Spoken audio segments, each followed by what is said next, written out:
lidi, dneska vám ukážeme, kde jsou všechny mima, jestli potřebujete tady v Tuning Club. Zanechte like a odběr. A zdraví vás Sky 33 a Karan 305. OK? Víte, mojí kráru trochu divná. Ty DJ mikrofon. První mimo, který musíte najít, je u benzínu. Chcete ho vidět? Kurva, já to převrátil. Já vám ukážu tadyhle mimo. Vy si vidíte tady tu benzínku, tak naproti té benzínce, tak tady máte takovýto hřiště. Když vstoupíte, tak tady půjdete sem.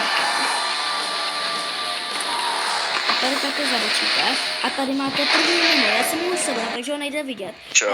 Ale nejhorší bylo, vole, že jsem je v zimě, vole, dostal zrovna golf, vole, když jsem ho piča potřeboval. Jo, a lidi, když tak, jsem jedno mimo nenašel, ale vím, kde je, protože já vím, kde, ale to nejde prostě zjistit. Jo, vole, ze 46 asi, vole, úplně v zimě. Já bych mi nešel udělat spolužák na hajzle. Jak to nejde? Vyhol mi pár. No, brácho, jo, bavil se dospěl, děkuju. Takže no, lidi, pičo, skoro všechny jsou u továru. Asi jezdit nebudu a ze 190 taky ne, vole.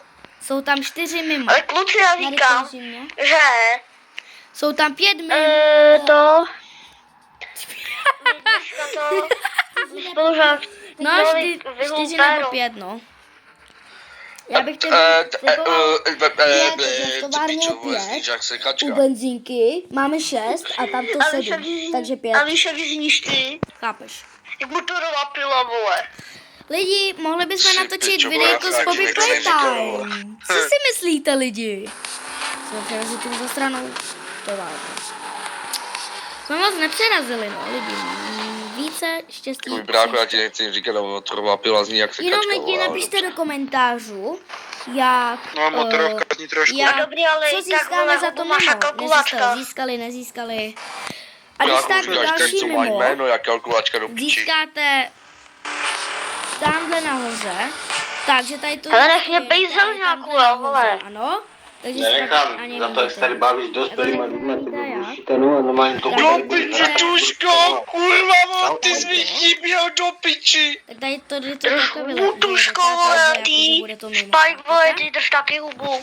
Nikdo se tě neptal, ty Spike, vole. Dobrý. No a další mimo je tadyhle. Jak vidíte, tak další mimo. Tady. Hej, oni si šli pro to mimo, ne? Že jo? Hej, oni jsou tady víc. Tak tadyhle bude to mimo, tam vzadu. Teď vám ukážu jenom mimo, nebojte. Já se vrátím hned zpátky. Jenom vám ukážu mimo, který nejde skoro vůbec získat. To už musíte mít. Ale musím to ukázat, no. Jak se tam chodí. Co, na co? No, na to mimo. Jo, a my vám ukážeme, jak se chodí na ty mima, OK?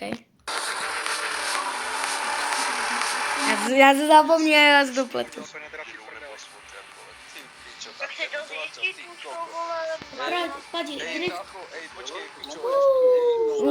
Nissan jdi do píči. Hej, to byl jiný Nissan, vole. Že by přidali nový Nissany. No, takže to mimo. Tady to mimo, který je hodně skrytý, který nikdo nemůže najít, je tadyhle. Jestli jste... My jsme to poznali podle YouTube, když tak se nestřílí. Ano, vidíte tady tu rampu, jestli jste to jednou viděli, tak vám to přišlo trochu divný. Vidíte tam to sklo? To musíte proletět. Takhle, jakože takhle vyskočit. A musíte do toho vrazit, ale nám to nejde. Proto jsme nevěděli, že tam je to mimo, protože jsme to viděli na YouTube a mysleli si, že je to fake. Že to byla starší verze. Tak jsme si takhle lidi šli, ne, víte co, ty jsme si... Také jsme už vyhodili parku a koukli jsme se takhle. A také vidíte, že to mimo tam je. Hej, fakt je tam ta fotbal, ale jo. No, takže... Nebole, říkal si tady nějakej, vole, ping-pong. Lidi, já bych další videa s mimem udělal příště. Za 100 lajků. Takže se mějte a ahojky. Ahojky, bye bye. To mi řekni potom do očí.